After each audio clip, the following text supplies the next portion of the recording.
모바일로 영상 시청 시 데이터 요금제에 따라 통화료가 발생할 수 있으므로 와이파이가 되는 환경에서 동영상을 시청하시길 바랍니다. 안녕하십니까.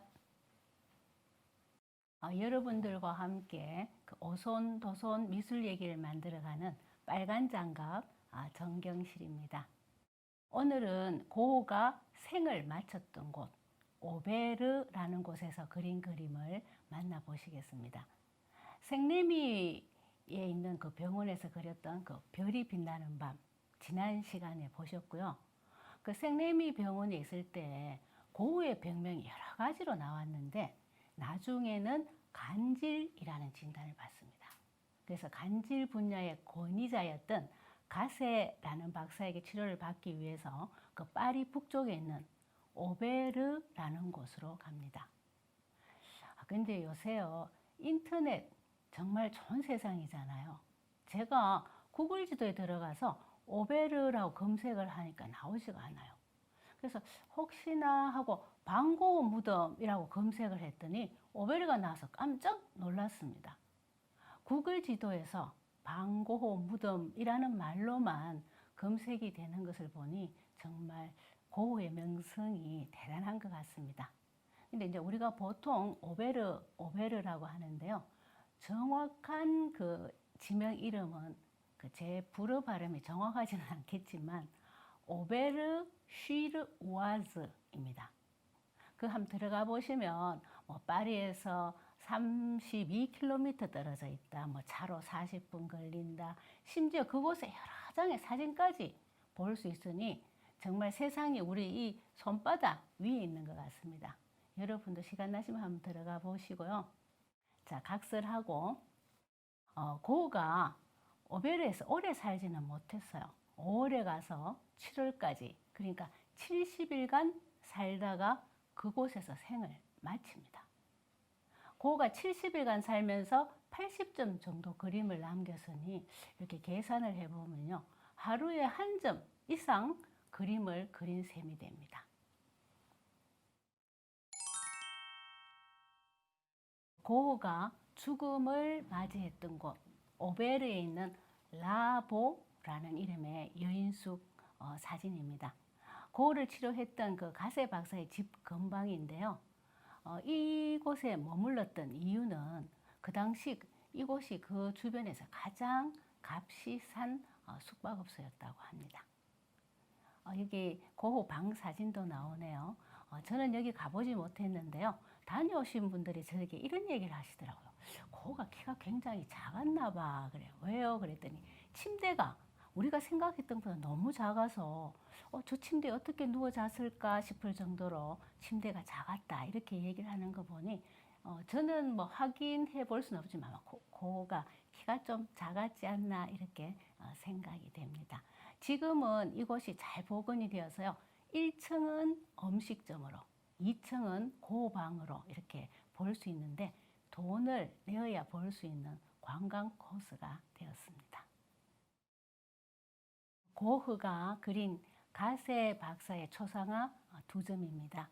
가세 박사는 동생 테오가 소개한 의사였는데 의사로서만이 아니라 그 고흐가 자신의 작품 세계에 대해서 얘기를 나눌 수 있는 유일한 친구였다고 합니다. 가세 박사가 이제 미술에 굉장히 관심이 많아서요. 고흐만이 아니라 그 당시에 그 인상파 화가들을 많이 후원했다고 합니다. 집으로 이제 고흐를 초대해서 식사도 같이 하고 아주 잘 지냈다고 합니다. 여기 보시면 그 가세 박사 초상화가 거의 똑같은 포즈로 두 작품이 있는데 저 오른쪽에 보이는 작품이 고흐가 첫 번째로 그렸던 그림이고요.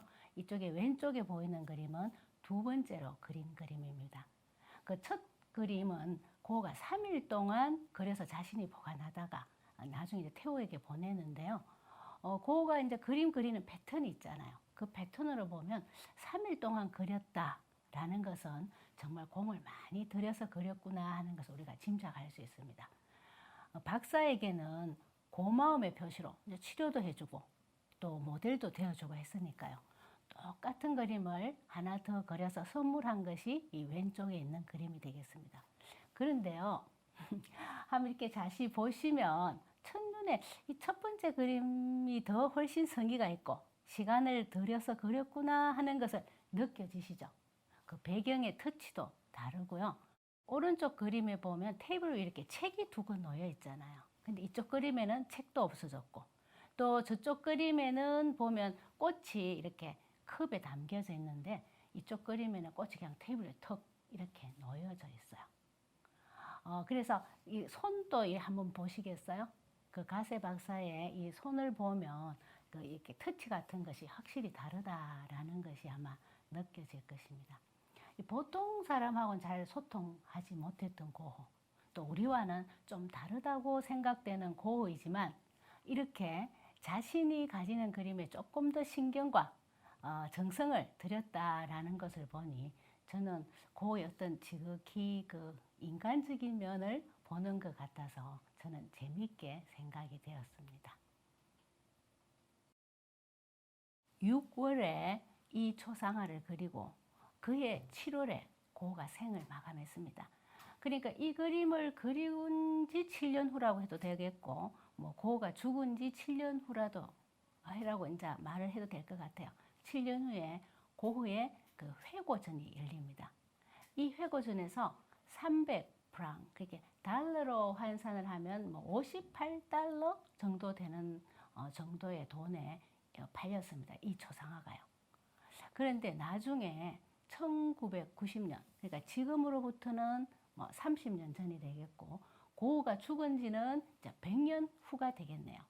경매에서 당시 역대 미술 작품 중에 최고가로 팔립니다. 그러니까 1990년을 기준으로 했어요. 일본의 어떤 제지 회사 회장이 8,250만 달러에 구입을 합니다. 제가 그 작품을 보면서 계속 최고가다 뭐 돈 얘기를 했어요. 말씀드리는 저도 조금 그 시기 하긴 한데요. 당시 가격으로 8천만 달러가 넘는다고 하니 솔직히 저도 여러분들처럼 그게 어느 정도 돈이 되는지 감이 잘 오지는 않습니다. 근데 이 그림에 일화가 있어요. 미술에 관심이 있으신 분들은 아마 신문에서 읽으신 기억이 있을 수도 있어요.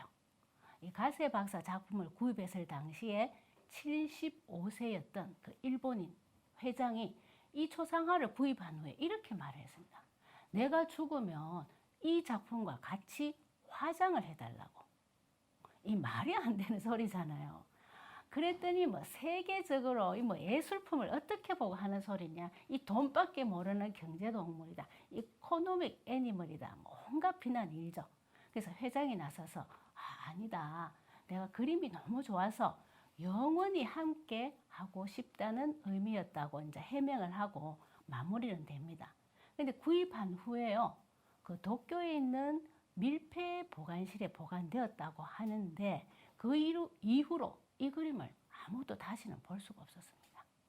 많은 사람들이 이렇게 공개를 해라, 보여달라 이런 비판의 소리가 있었지만 한 번도 모습을 드러내지 않다가 회사가 파산을 합니다. 파산을 했다고 해요. 그래서 이 그림이 미국 수집가에게 그 액수는 밝혀지지 않는데 어떤 가격으로 팔렸다. 근데 그 수집가가 신분도 작품의 공개나 전시에도 원치 않는다라고 해서 천문학적인 그림 값을 가진 이 작품은요, 꽁꽁 숨어서 지금까지 소식을 모르고 있습니다. 근데 미국으로 팔려갔다 하는 것도 공식적으로 확인된 것은 아니고요. 그냥 미술계의 이야기입니다. 그래서 많은 사람들이 이 그림이 도대체 어디 있을까 하고 많이 궁금해하고 있습니다. 하지만 그 좀 전에 보셨던 그 가세 박사에게 선물했던 두 번째 그렸던 초상화는요. 지금 프랑스 파리에 있는 오르세 미술관에 소장이 되어 있습니다. 오베르는 그 파리에서 기차로나 뭐 차로 한 40분 정도 떨어진 아주 조용한 곳이라고 제가 말씀을 드렸잖아요. 근데 지금도 많은 분들이 그 고흐의 흔적을 찾아서 또 고흐의 그 마지막을 보냈던 곳을 보기 위해서 찾아온다고 합니다. 그 오베르에서 그렸던 그 80여점의 그림 중에서 가장 유명한 작품은 여러분도 잘 알고 계시는 그 까마귀가 나르는 밀밭이라는 작품입니다. 그래서 오늘 사실 여러분과 고흐를 만나는 마지막 날이라고 제가 예상을 했었는데 그 다음 주에 한 번 더 고흐를 만나고 다른 작가를 만나보도록 하겠습니다. 그래서 까마귀 나르는 밀밭은 다음 시간에 보기로 하고요. 오베르에 있는 교회 그림 한 점 보기로 하겠습니다. 그 가세 박사의 초상화와 함께 오르세 미술관에 소장되어 있는 오베르의 교회라는 제목의 작품입니다. 오베르 교회라는 제목의 그림입니다. 그림 가운데 교회 하나가 검고 푸른 빛을 띠는 하늘을 배경으로 서 있고 이렇게 양쪽으로 길이 나 있네요. 길 위에는 바느질 할 때 우리 스티치처럼 이렇게 터치가 보이는 두 길 중에서 왼쪽 길 위에 한 여인이 걸어가고 있습니다. 실제로 그 오베르 교회에 가보면요. 오른쪽 길로 이렇게 걸어 올라가면 고흐가 그린 넓은 밀밭과 공동묘지가 나오고요. 그 왼쪽 길로 걸어가면 동네 마을로 가는 길이라고 합니다. 아주 간단한 구도의 그림이지만 많은 얘기를 담고 있는 그림입니다. 오베르 교회의 그 사진 모습입니다. 고흐가 그렸던 그림과 같은 각도에서 찍은 사진인데요. 양쪽으로 길이 나 있죠. 그래서 한쪽으로 가면 공동묘지로 가고 또 이쪽 길로 가면 마을로 가는 길입니다. 다음에 고흐 그림과 한번 비교해 보시면 좋을 것 같습니다. 보니까 거의 정말 비슷하죠. 교회가 약간 곡선으로 그려져서 더 곡선면이 있지만 그 풍경이나 그 위치 이런 것은 정말 거의 같게 그려져 있습니다. 우선 교회를 한번 보시면요. 창은 있지만 그 출입구도 문도 보이지 않는다는 것을 아실 수 있을 겁니다. 이거는 교회의 뒷면을 그린 겁니다. 그 목사의 아들로 태어났지만 그 교회와의 갈등으로 교회를 완전히 떠나버린 듯이 행동하고 또 그렇게 보여졌지만 여러 연구가들은요. 고흐의 그 마음속 깊은 곳에는 교회를 떠나지 않았다라는 여러 증거를 대고 있거든요. 그래서 밤의 카페, 우리 한번 소개되었던 작품이죠. 그게 카페에 앉아있는 사람이 12명이다. 아르의 그 노란 집에서 고흐가 샀던 의자가 12개였다. 하늘에 떠 있는 별과 달을 합치면 12개다. 가세 박사가 앉아있는 자세가 뭐 예수님의 자세와 닮았다 등 정말 많은 얘기들을 하고 있습니다.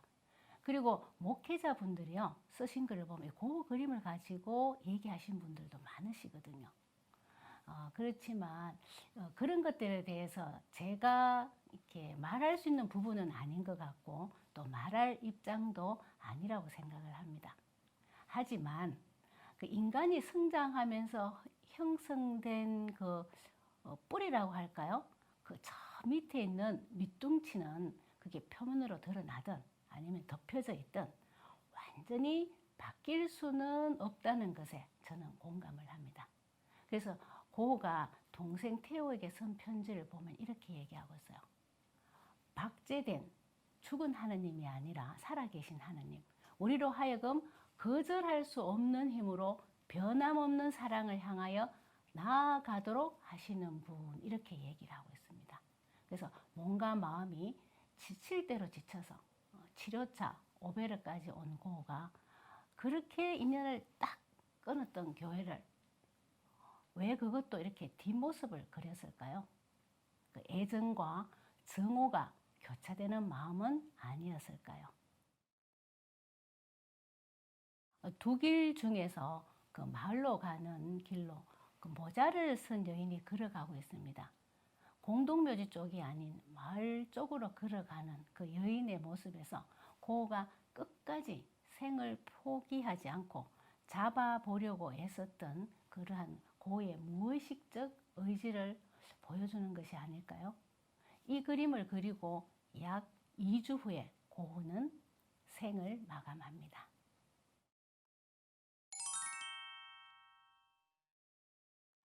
다음 주에 정말 마지막으로 우리 고를 한 번 더 만나보고요. 그 다음에는 우리 또 많은 분들이 좋아하시는 한국 작가를 선정해서 만나볼까 합니다. 그럼 다음 주에 고 한 번 더 만나보도록 하겠습니다. 감사합니다.